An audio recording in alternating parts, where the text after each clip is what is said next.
This lesson will focus on Step 4 of the token economy system, how to establish a token ratio. A token ratio refers to how often or frequently a token will be given after the desired behavior is shown. For example, each time Anne raises her hand instead of calling out an answer, she earns a sticker. She may have 5 extra minutes of computer time when she earns 10 stickers. This can also be done for a group, as in our example with a class transitioning to learning stations. An appropriate token ratio for the group would be an earned star each time they transition to a new learning center with walking feet. However, there are important things to keep in mind as you determine the initial exchange ratio for your token economy. First, you want to make sure the exchange ratio starts small to provide immediate success for the learner. In our examples with both Anne and the group, each individual earns a token directly after displaying the appropriate behavior. This will build confidence and allow the individuals to see how the system works. The next thing to remember in a token ratio is that as token earning behaviors and income increase, you want to increase the cost of the backup reinforcer, devalue tokens, and increase the number of backup items. Essentially, this means that it takes more tokens for the individual to earn a backup reinforcer. For example, Anne received a token in the beginning after she demonstrated the target behavior of raising her hand instead of speaking out of turn. When she earned 5 tokens, she could cash them in and earn 10 extra minutes of computer time. Now, Anne needs to earn 10 tokens before she can cash them in for computer time. Also, you can increase the number of backup reinforcers that Anne can cash her tokens in for, like extra computer time, a snack, or a homework pass. With increased earnings, you can increase the luxury of backup items. These backup reinforcers can cost more tokens and have a bigger appeal. For example, you can start with 10 minutes of computer time, but then add in additional reinforcers to choose from that come at a higher cost. Examples of these can be a no homework pass, time on the iPad, or something else that's highly desirable to the individual. These are the basic steps in setting up a token exchange ratio. Remember to start small, gradually increase the ratio, and consistently check to ensure the motivation for the reinforcer is still high. This lesson will focus on Step 5, determining how and when the tokens will be dispensed. Tokens are important because they bridge the gap of time between when the target behavior occurs and when students access backup reinforcers through token exchange. For example, a token can be awarded in the morning and their reinforcer earned at the end of the day. In our example with Anne, she may have raised her hand instead of talking out of turn and earned her backup reinforcer of iPad use. However, giving Anne the iPad in the middle of a lesson isn't always feasible or appropriate. In this case, the agreement that the tokens are exchanged for iPad use only occurs at the end of the day. The same can be used for a group example of the students transitioning between play centers without running. If the students completed the transitions appropriately, they each earned a token to later cash in for extra recess time. Because recess does not occur until after lunch, the students will earn the backup reinforcer later in the day. In both of our examples, it's important that once backup reinforcers are earned through token exchange, they cannot be lost. Teachers should be prepared for behaviors that may occur because the reinforcer has already been earned. It's essential to have a wide array of backup reinforcers that appeal to our student interests. This way, students are always incentivized to earn tokens, even after purchasing a backup reinforcer using some or all of their tokens. Token economies can also have a response cost, which takes away a token after an undesirable behavior. For example, Anne earns a token for raising her hand instead of speaking out of turn during morning circle time, but loses that token later when she shouts out an answer during math time. However, a response cost needs to be very specific and clear with the expectations. If there's no clear set of rules, taking tokens away from the student may damage rapport with the students, which could minimize the effectiveness of the token economy. Remember, you cannot take back a backup reinforcer that has already been earned, but you can choose to take away tokens. Loss of tokens can occur when a rule is broken. For example, our group of students earned a token because they walked to the first PlayStation. However, when it was time to transition to the next one, they ran around the room and didn't follow the rules. Instead of them not earning a token, you can choose to take the first token away. Establishing these rules at the beginning of the token economy system is important, so students know the consequences of breaking the rule. Also, this should not apply to students who have not already earned tokens. A student should not be in debt as part of a token economy.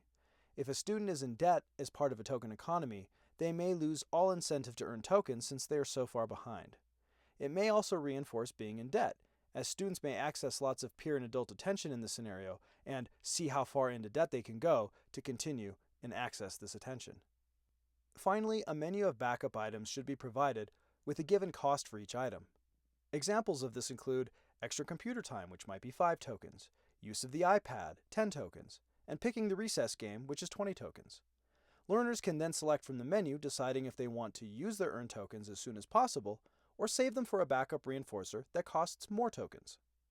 It's important to remember the importance of having low-cost items so all students can afford at least one backup reinforcer. All students can then experience immediate and frequent success through the token economy system. This is a crucial prerequisite to the long-term effectiveness of a token economy. Conversely, having more valuable, high-priced backup reinforcers further incentivizes desired behaviors and prevents students from simply saving their tokens for extended periods. While it doesn't initially seem like a problem, saving tokens and compiling a huge token reserve can render it unnecessary for students to engage in desired behaviors, as, with a large token reserve, students may be able to buy any backup reinforcer they like without engaging in desired behaviors that day, or even during the weeks leading up to their purchase. For example, Anne's earned 5 tokens for raising her hand instead of talking out of turn. She knows she can cash them in for the backup reinforcer of extra computer time. However, Anne is really motivated to earn the reinforcer of choosing the recess game because she really wants to play freeze tag, which doesn't get picked very often. In this case, Anne decides to keep her tokens and wait to cash them in until she has enough for the recess game. However, she does cash in 5 of her tokens for extra computer time while saving the rest. This is important because lower-priced items allow students like Anne to be rewarded along the way to a higher-priced item.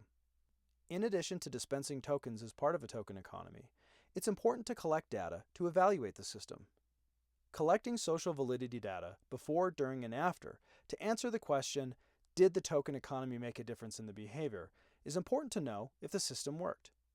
When we have data related to student behavior, frequency of earned tokens, and what backup reinforcers have been purchased, we can better evaluate our token economy system to see what aspects are working and which need to be fixed for the best results. In this lesson, we'll go over what to do if students are not consistently earning tokens, as well as how to withdraw the token system as it's no longer needed to maintain occurrences of desired behaviors within school settings. Sometimes, the tokens will not be earned because the token requirements are not met. This can be a challenging situation, specifically if students exhibit disruptive behaviors in response to not earning tokens. Educators may feel intimidated or scared to not give the student the token because of fear of triggering a behavior that is disruptive to the instructional setting. The most important thing educators can do is to anticipate the scenario and have a plan. The best course of action is simply stating, "I'm sorry, you didn't earn your token, but you can try again." A clear and straightforward approach yields the best results. Now, while it's tempting and natural to give more explanation, short, consistent responses to students upset about not receiving tokens are the best approach for responding professionally and not personally to this request, and preventing the situation from escalating and disrupting classroom routines or instruction. For example, Anne did not raise her hand to a question and consistently spoke out of turn. Though she's able to demonstrate this skill, it seems she's having an off day and didn't show the desired behavior. Instead of saying something like, "Anne, you didn't raise your hand and you interrupted other students. You know you have to raise your hand and wait to be called on to earn your token. Why didn't you do that?" Instead, you can use a matter-of-fact restatement of the contingency or token plan. For example, you can simply say, "Anne, you don't have enough tokens to exchange for the iPad, but you can try again tomorrow." As a reminder, it's important to make sure that the student has the skills to earn the token. They should always be able to meet the requirements. We would never tell students that they'll earn a token for 5 correct multiplication questions if they haven't even been taught how to multiply. Now, how should you respond when students say they don't care and they don't want to earn tokens? This may happen, which is okay, but you need to have a plan. You do not want to argue, debate, or try to convince the student. Instead, it would help if you said something natural like, "Well, that's your choice," and then walk away. Do not allow the student to begin a debate or a negotiation. It's the understanding that the system is set up and ready when they are. Remember, it's important to immediately reinforce the target behavior. Has the student consistently accessed reinforcement via exchanging tokens for backup reinforcers? If not, They may not be interested in earning tokens because they don't see purchasing backup reinforcers as attainable. It's important to remember that students should be a part of the token system, like helping to choose the tokens or backup reinforcers. And you should outline the details of the system, such as the rules and requirements for earning the reinforcers. In this way, they understand the system, they have a say in what they earn, and they show an understanding of the rules. It's also vital to continue collecting data regarding student behavior and the backup reinforcers they purchase. Specifically, collecting data on the backup reinforcers students purchase helps you identify future backup reinforcers to include in the token economy that students perceive as desirable. As we discussed in a previous lesson, when you have data related to student behavior, the frequency of earned tokens, and what backup reinforcers have been purchased, you're better able to consistently evaluate your token economy system to see what aspects are working, as well as which need to be fixed for the highest results. It's also important to remember that token economy systems are not meant to be in place long term. Once the system is implemented and the teacher sees the program's effectiveness, they should begin to think of how they'll gradually scale down and ultimately remove or fade the program. Fading occurs when the reinforcer is slowly reduced or taken away while the target behavior remains. This is important so the student does not become reliant on the reinforcer, the token, to complete the task. For example, in the beginning, the learner can exchange their tokens every day. Then maybe it's only Monday, Wednesday, and Friday. And finally, maybe it's only Fridays. This can work in our group example. The students earn tokens each time they transition quietly and without running to the next play center, each time earning a token. These tokens are earned every day, but they can only be cashed in for the backup reinforcers on Wednesdays. Though they do not get a backup reinforcer every day, they know that they need to earn the token on the other days, or they will not have enough to cash in on Wednesdays. One goal should be to give verbal praise along with the token, and then eventually eliminate the token but keep the praise. For example, Anne is started on a token economy system and is reinforced consistently. After a few weeks, Anne regularly raises her hand instead of interrupting, but is not given tokens as frequently. Instead, the teacher gives her verbal praise, such as, "Good job raising your hand." We can see that the target behavior is now part of Anne's routine, even without a reinforcer provided as part of a token economy. There are several steps educators can take to gradually withdraw token economy systems. Here are a few options for educators. Tokens should always be paired with verbal praise. The number of responses required to earn a token can gradually be increased. The duration of time the token economy is in effect can gradually decrease. For example, in the beginning, the token could be earned all day. Then, gradually, only in the mornings, and then only 9 o'clock to 11 o'clock, and so on. The number of activities and privileges that serve as backups is likely to be found in the untrained setting and should be increased gradually. The price of more desirable items can be increased systematically while keeping a low price on the less desired items. Physical evidence of the token can be faded over time. For example, learners can earn poker chips. Chips are replaced with slips of paper. Slips of paper are replaced with tally marks on an index card that the students keep. The index card is now kept by the teacher, but the students can check their balance.